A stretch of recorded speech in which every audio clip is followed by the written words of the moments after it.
എല്ലാവർക്കും നമസ്കാരം. I am Nisha from Nisa's kitchen. Welcome to our channel. ഇന്ന് നമുക്ക് ചക്ക വിളയിച്ചത് എങ്ങനെ തയ്യാറാക്കാമെന്ന് നോക്കാം. ഈ രീതിയിൽ പഴുത്ത ചക്ക വിളയിച്ച് വെച്ചാൽ നമുക്കിത് കുറേ നാൾ ഫ്രിഡ്ജിൽ കേടുകൂടാതെ സൂക്ഷിക്കാം. പിന്നീട് ആവശ്യാനുസരണം അടയോ കൊഴുക്കട്ടയോ ഒക്കെ ഉണ്ടാക്കാനായിട്ട് ഉപയോഗിക്കാം. അപ്പോൾ എല്ലാവരും ഇത് മുഴുവനായിട്ട് കാണുക, ട്രൈ ചെയ്ത് നോക്കുക. ഇഷ്ടപ്പെട്ടിട്ടുണ്ടെങ്കിൽ നിസാസ് കിച്ചൺ സബ്സ്ക്രൈബ് ചെയ്യണം. അതുപോലെ നമ്മുടെ എല്ലാ അപ്ഡേറ്റ്സും റെഗുലറായിട്ട് കിട്ടാൻ തൊട്ടടുത്തുള്ള ബെല്ലൈക്കൺ കൂടി പ്രസ് ചെയ്യാൻ. വീഡിയോയിലേക്ക് പോവാം. ആവശ്യമായിട്ടുള്ള ഇൻഗ്രീഡിയൻസ്: വരിക്കച്ചക്ക ഒരു 40 ചുള. അപ്പോൾ കൂഴച്ചക്കയേക്കാളും വരിക്കച്ചക്ക ഉപയോഗിച്ച് ഇതുണ്ടാക്കുന്നതാണ് നല്ലത്. ശർക്കര 400 ഗ്രാം. ശർക്കര നമ്മുടെ മധുരത്തിനനുസരിച്ച് ചേർക്കാം. ഇനി നമുക്കിതിനെ പാനിയാക്കണം. ഏലക്ക പൊടിച്ചെടുത്തത് 2 ടേബിൾ സ്പൂൺ.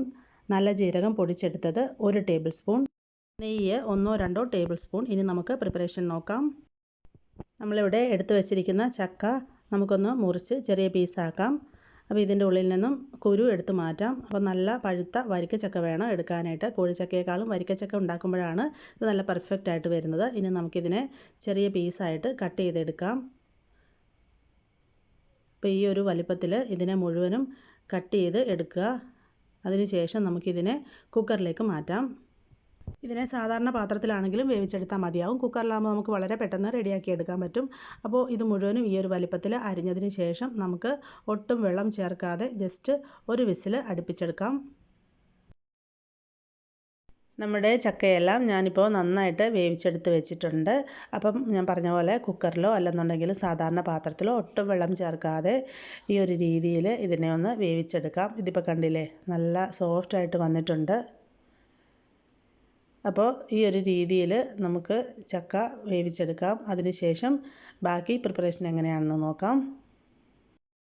വേവിച്ചെടുത്ത ചക്കയെല്ലാം ഞാൻ ചൂട് കട്ടിയുള്ള ഒരു ചീനച്ചട്ടിയിലാക്കി സ്റ്റൗവിലേക്ക് വെച്ചിട്ടുണ്ട്. അപ്പോൾ ഇതിപ്പോൾ ഒരു ഇൻഡാലിയത്തിൻ്റെ ചീനച്ചട്ടിയാണ്. ഇതുപോലെ നല്ല കട്ടിയുള്ള ചൂടുള്ള പാത്രം വെച്ചിട്ട് വേണം ഇതിനെ വരട്ടിയെടുക്കാൻ. അല്ലെന്നുണ്ടെങ്കിൽ അത് വേഗം ചുവട്ടിൽ പിടിക്കും.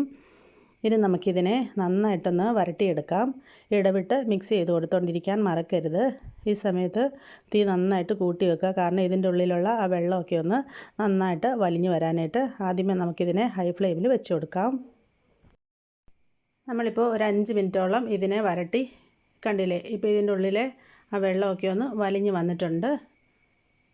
ഇനി നമുക്കിതിലോട്ട് ശർക്കര പാനി ചേർത്ത് കൊടുക്കാം. അപ്പോൾ നമ്മളൊരു 400 ഗ്രാം ശർക്കര 1.5 ഗ്ലാസ് വെള്ളം ചേർത്ത് നന്നായിട്ട് ബോയിൽ ചെയ്ത് അതൊരു 3/4 ഗ്ലാസ്സായിട്ട് കുറുകി വന്നതിന് ശേഷം 2 പ്രാവശ്യം അരിച്ചെടുത്താണ് അത് ഇതിലേക്ക് ചേർത്ത് കൊടുത്തിട്ടുണ്ട്.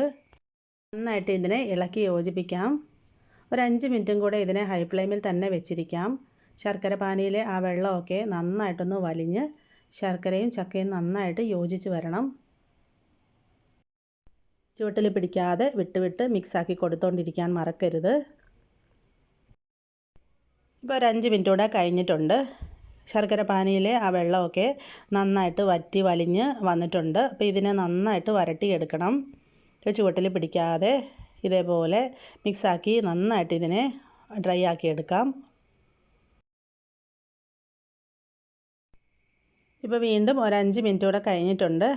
ഇതിപ്പോൾ കണ്ടില്ലേ, കുറച്ചും കൂടെ ഡ്രൈ ആയിട്ട് വന്നിട്ടുണ്ട്. അപ്പോൾ ഇത് റെഡി ആയി കഴിയുമ്പോൾ ഇത് ശരിക്കും ഈ ചീനച്ചട്ടിയുടെ ചുവട്ടിൽ നിന്ന് വിട്ട് ഇത് അങ്ങോട്ടും ഇങ്ങോട്ടും തെന്നി വരുന്ന ഒരു കൺസിസ്റ്റൻസി വരും. അപ്പോൾ ആ ഒരു സമയം വരെ ഇതിനെ നന്നായിട്ട് നമുക്ക് വരട്ടിക്കൊണ്ടിരിക്കണം.